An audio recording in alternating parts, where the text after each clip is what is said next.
Thank you, Senator Heinrich. Senator Kennedy. Thank you, Mr.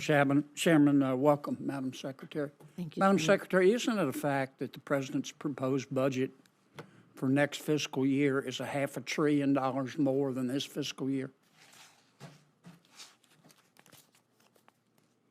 That on the spending side? Yes. That's what a budget is. Yeah. It is about $400 billion. It's about $500 billion in more, outlays. right? It's about what? $500 billion more, right? About that. Isn't it a fact that since 2019 until today, I'm not including the extra $500 billion that y'all want to spend, since 2019 through today, U.S. population has increased 1.8%, and the federal government's budget is up 55%. Isn't that a fact? Well, we had a pandemic. Isn't that a fact, though? Are my I'm numbers not, right? I don't know those numbers. You don't know? You never looked at that? I don't have those numbers in my head. I'm not disputing them. Okay. Isn't it a fact that the president's proposed budget proposes $4.7 trillion in new taxes? It does propose significant additional taxes, yes. 4.7 trillion? Something like that, yes. Okay. You talked about reducing deficit. Isn't it a fact that under President Biden's proposed budget, that gross debt will rise from $32.7 trillion at the close of this year to $51 trillion by 2033?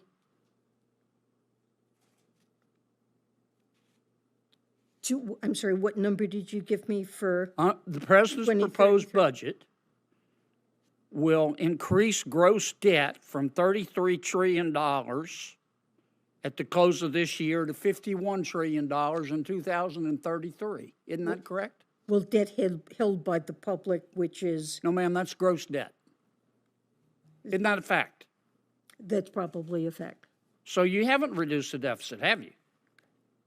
The deficit, the debt and deficits are reduced by the president's How budget. can you go from $33 trillion to $51 because- trillion and call that a reduction in the deficit?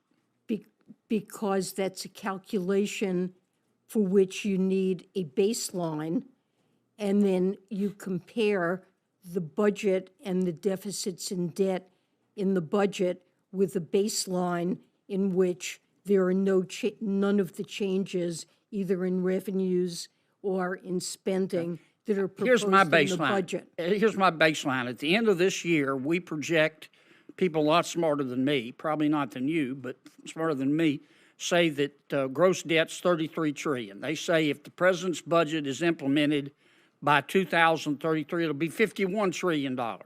Isn't that a fact? If the president's budget is not implemented and none of the changes are made, it will be worse than that.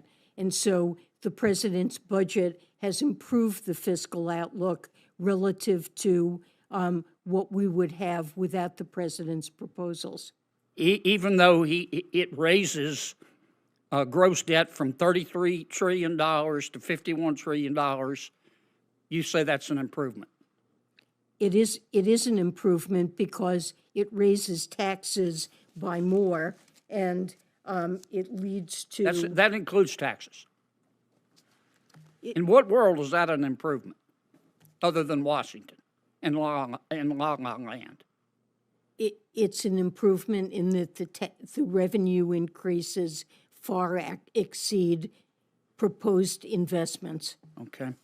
All right, let me ask you this. Isn't it a fact that in January of 2019, the Federal Reserve issued a warning to Silicon Valley Bank over its risk management systems? I have no idea. I'm not responsible in any way. for But the you're in charge of the supervision. banking bailouts and the crisis, right? I am not involved in banking supervision, and I don't have access to any information about the supervision of Silicon Valley Bank. Okay, so you don't know whether or not the Fed, you haven't looked to see whether or not the Fed issued a warning, 4 years ago to the bank over its risk management systems? That's not public information, and it's not Sure it is. It's in the information. Wall Street Journal.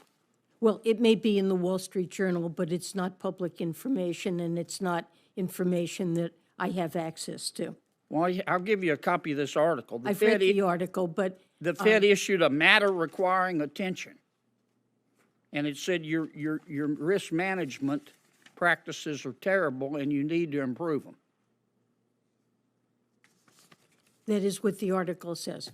Right. Isn't it a fact that months before SVB went under, that the bank disclosed that its mark-to-market value of its bonds was $16 billion less than their balance sheet value? They did make such a statement. Did the people at the Federal Reserve just not read it? I'm not at the Federal Reserve. I know. I was at the Federal Reserve. But you're at the Treasury, and you're in charge of the banking crisis. Let me ask you. I am not in charge of the supervision of the bank. Let me ask you this. Senator Heinrich talked about the 2018 amendments to the Dodd-Frank Act. Isn't it a fact? Now, SVB was not stress tested in 2022. 34 banks were. Here's the Fed's report. Isn't it a fact that if SVB had been stress tested, it would have passed? Stress tests look at capital of a bank. Here's the yes, ma'am, under the stress test. Isn't it a fact that SVB would have passed? I don't know. It wasn't stress tested. You need to look into that, Madam Secretary. This is not my job. This is the Federal Reserve's job. Okay, isn't it a fact that when the Federal Reserve stress tested in 2022, it only stress tested credit risk, it didn't stress test duration risk? Isn't that a fact? I believe the stress tests in general partially address and take account of interest rate No, risk. ma'am. I've read it. Here it is, bigger than Dallas. Well, to the extent that there are assets held in an available for sale portfolio that would suffer losses due to changing interest rates, that would be captured in the bank's No, ma'am, it's not capital. there. I've read it. Senator Kennedy, I've allowed people to, the Secretary to stray over answer. Kennedy.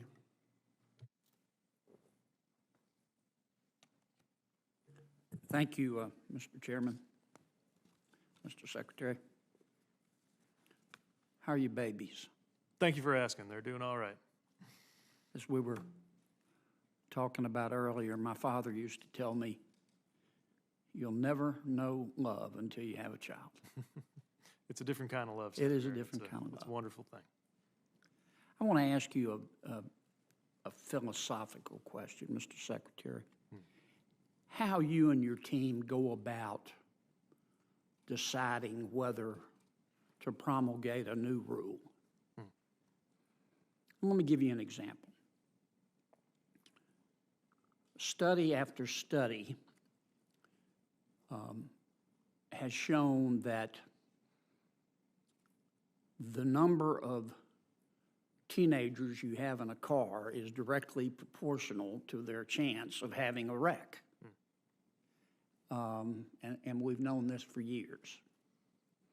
I'm not recommending this rule, because frankly, I don't know how I'd vote on it if it came to us. But suppose one of your team members came to you and said, look, if we promulgate a rule that you can't have, if you have a teenage driver, you can't have any other teenagers in the car with that teenage driver. How would you go about analyzing that?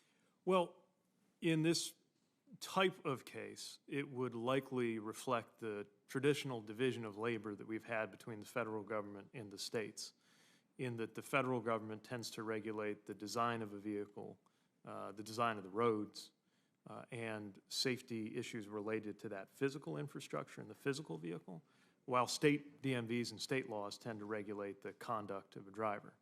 So the very thing you're mentioning, for example, I think is why in some states there's a gradual approach where when you